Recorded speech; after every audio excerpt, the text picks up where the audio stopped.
Greetings.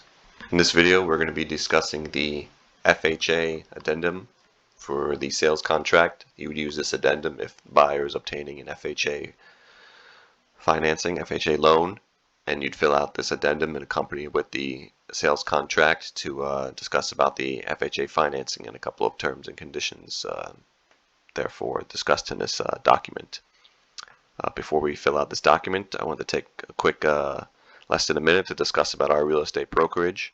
Nizz Realty Inc. is a 100% real estate commission brokerage. This means that we pay you 100% of your real estate commission, and we have $0 agent fees. The only fee that we charge is a transaction fee whenever you close a deal. Other than that, there's no hidden fees, no surprises, no monthly fees, nothing like that. There's only a simple transaction fee whenever you close a deal and collect compensation. And we let you decide that transaction fee amount as long as it's fair and reasonable. We know what the competition is charging, and we just are interested in giving out the best deals as long as it's fair and reasonable. For more information, feel free to visit nizzrealty.com or feel free to contact us for a free confidential consultation. Without further ado, let's talk about the video discussed today in this document.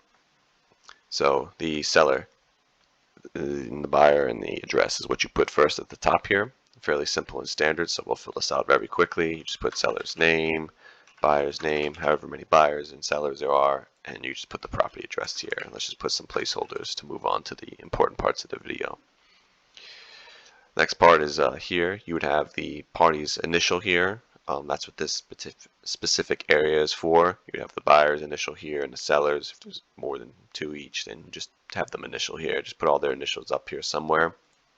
And then the next part down here is the appraised value.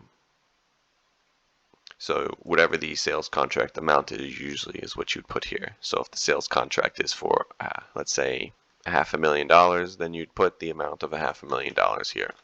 That you're basically looking for the appraised value to come in at $500,000 and not any less.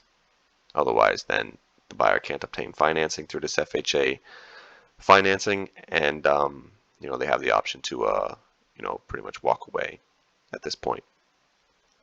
So whatever the sales contract price amount is or the appraised value you're looking for it to be, you'd put that amount here. The next part of the paragraph is these here.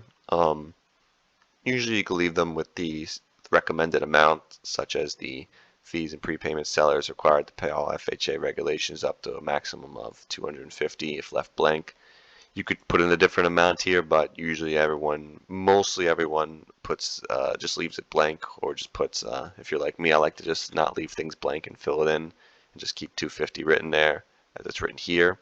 But you could change this value amount, or you could leave it blank. It's not that big of a deal. I personally just like to not leave things blank and fully complete all of the documents I'm filling out. So I'd fill that in there, but that's my opinion. If you want, you could leave it blank because of this part of the paragraph. Same thing with down here. Usually it's left at the $500 if left blank. Like I said, you could fill it in there if you want, or change the value amount. Usually these two stay the same most of the time. I don't see them.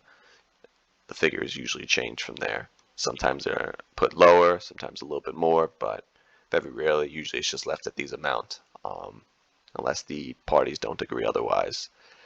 Other than that, that's how you fill out this document. You would just have the buyer sign, of course, and the buyer's agent would sign here. Then the sellers would sign, and the listing licensee, which is the listing agent, would sign here and date it also. And that's pretty much it for this particular document. If you have any questions about it, feel free to reach out to us, but it's fairly simple and standard filling this out for the FHA. We'll see you in the next video.